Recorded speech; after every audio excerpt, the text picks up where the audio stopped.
মৌসুমি creation. সকলের ভালো থাকা আর সুস্থ থাকাকে কামনা করে মৌসুমি ক্রিয়েশনে সকল বন্ধুবান্ধবদের স্বাগত জানিয়ে আজকের রেসিপি আমি শুরু করছি। আজকে আমি তোমাদের সঙ্গে যেই রেসিপিটা শেয়ার করতে এসেছি সেটা হচ্ছে ট্যাংরা মাছের রেসিপি। এখানে ট্যাংরা মাছের রেসিপি আমি স্টেপ বাই স্টেপ করে দেখাবো। এটা খুব বড় ট্যাংরা, নদীর ট্যাংরা। এই ট্যাংরা মাছ খুব বড় হওয়ার কারণে আমি মাছগুলোকে অর্ধেক করে এনেছি বাজার থেকে। এর জন্য আমি নিয়ে নিচ্ছি 1 কিলোর মতো ট্যাংরা মাছ। ভালো করে পরিষ্কার করে ধুয়ে নিয়েছি মাছগুলোকে প্রথমে। তারপরে সামান্য একটু হলুদ গুঁড়ো আমি দিয়ে দিচ্ছি, আর দিচ্ছি লবণ, আর সামান্য সর্ষের তেল দিয়ে আমি মাছগুলোকে ভালো করে মাখিয়ে নিচ্ছি। মাছগুলোকে ভালো করে মাখিয়ে নেওয়ার পর আমি আধ ঘন্টার মতো রেস্টে রেখে দিচ্ছি। একটু ধৈর্য নিয়ে মাছগুলোকে ভালো করে মাখিয়ে নেবেন, যাতে প্রত্যেকটা মাছের গায়ে হলুদ আর লবণ ভালোভাবে লাগে। এখানে আমি 3টে মাঝারি আকারের পেঁয়াজ নিয়ে নিচ্ছি। পেঁয়াজগুলোকে মিক্সিতে পেস্ট করে নিচ্ছি, আপনারা চাইলে বেটেও নিতে পারেন। এরপর গ্যাস ওভেন অন করে আমি একটা কড়াই বসিয়ে দিলাম। কড়াইতে মাছ ভাজার জন্য কিছুটা সর্ষের তেল নিয়ে নিলাম। আমি এখানে 3 থেকে 4 টেবিল স্পুন সর্ষের তেল ইউজ করছি। আপনারা আপনাদের প্রয়োজন মতো সর্ষের তেলটা একটু নিয়ে নেবেন। আর তেলটা গরম হলেই তাতে মাছটা দেবেন। মাছটা দেওয়ার সময় খুব সাবধানে দিতে হবে, কারণ ট্যাংরা মাছ খুব ফাটে। সেই জন্য গ্যাসের ফ্লেমটা আস্তে করে দিয়ে মাছটা দেবেন। ট্যাংরা মাছ খুব ফাটে বলে খুব সাবধানে আপনাদের মাছটাকে ভাজতে হবে। গ্যাসের ফ্লেমটা সব সময় মাছ দেওয়ার সময় আস্তে করে দেবেন। তারপরে কিছু একটা ঢাকনা দিয়ে দেবেন। ঢাকনা দিয়ে তারপরে আপনি গ্যাসের ফ্লেমটাকে মিডিয়ামে করে দিতে পারেন, না হলে তেল ছিটকে পুড়ে যাওয়ার সম্ভাবনা থাকবে।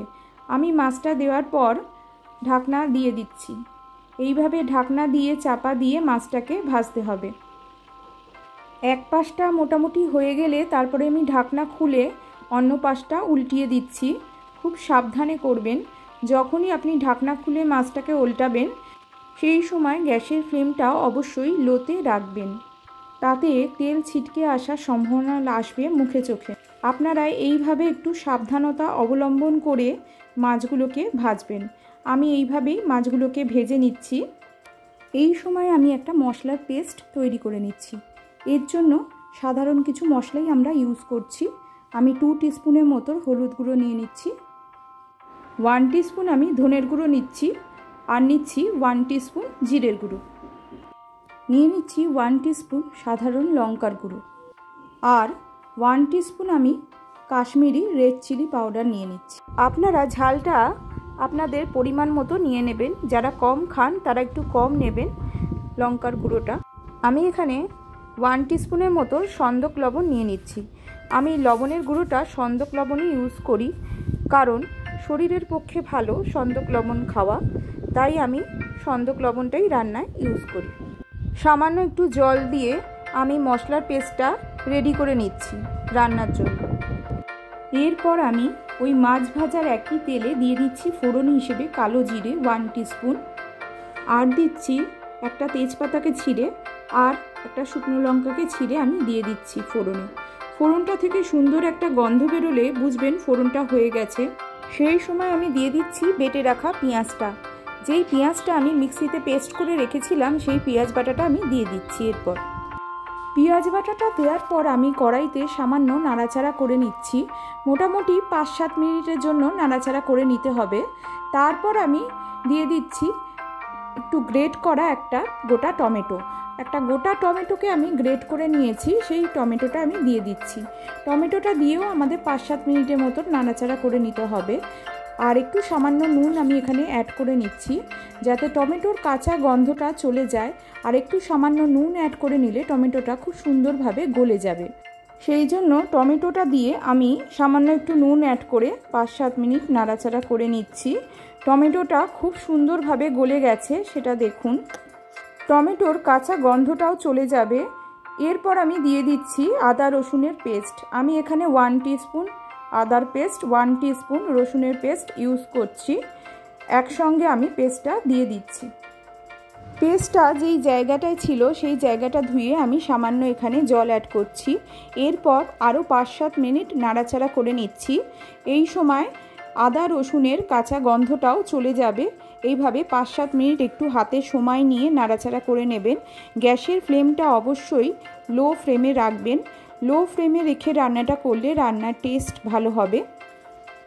এরপর আমি অ্যাড করে দিচ্ছি মশলার পেস্টটা। আমি যেই মশলার পেস্টটা করে রেখেছিলাম সেটা আমি দিয়ে দিলাম। এরপর আমি ভালো করে মশলাটা কষিয়ে নিচ্ছি। তখন গ্যাসের ফ্লেমটা অবশ্যই লো টু মিডিয়াম রাখবেন। একটু চাপা দিয়ে দিয়ে ধৈর্য নিয়ে আমাদের মশলাটা কষিয়ে নিতে হবে। আমি মশলার বাটিটা ধুয়ে একটু সামান্য জল এখানে অ্যাড করে দিচ্ছি। মশলা কষানোর সময় আমরা অল্প অল্প করে জল অ্যাড করব এবং মশলাটা কষাবো। সামান্য একটু চিনি এখানে আমি অ্যাড করে দিচ্ছি। 5-7 মিনিট মশলা কষানোর পর আমি এখানে ভাজা মাছগুলো দিয়ে দিচ্ছি। একে একে ভাজা মাছগুলো আমি এখানে দিয়ে দিচ্ছি। আমি এখানে ভাজা মাছগুলো দেওয়ার পর একটু নাড়াচাড়া করে নেব। তারপর সামান্য একটু জল আমি এখানে অ্যাড করব।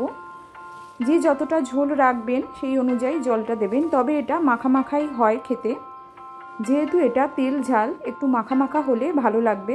খুব বেশি জল দেবেন না। আমি এখানে 1/2 কাপ জল এখানে অ্যাড করছি। এর পরিমাণটা যদি খুব বেশি বাড়িয়ে দেন, ঝোলটাকে যদি খুব পাতলা করে দেন, তাহলে টেস্টটা নষ্ট হয়ে যাবে। যেই টেস্টটার কথা আমি বলছি সেই টেস্টটা তখন আর পাবেন না। এরপর নামানোর ঠিক আগে সবশেষে আমি দিয়ে দিচ্ছি সামান্য একটু গরম মশলার গুঁড়ো। আমি এখানে সানরাইজের গরম মশলার গুঁড়ো ইউজ করছি। খুব সামান্যই গরম মশলার গুঁড়ো দেবেন, বেশি দেবেন না, তাহলে তিতো হয়ে যাবে। আর ওপর দিয়ে ছড়িয়ে দিচ্ছি সামান্য ধনেপাতার কুচি। ডেকোরেশনের জন্য ধনেপাতার কুচি আমি ওপর দিয়ে ছড়িয়ে দিচ্ছি। দিয়ে কিছুক্ষণ স্ট্যান্ডিং টাইমে আমি রেখে দিচ্ছি চাপা দিয়ে। 8-10 মিনিটের মতো স্ট্যান্ডিং টাইমে আমি রেখে দিচ্ছি। তারপর আমি আপনাদের খুলে দেখাচ্ছি।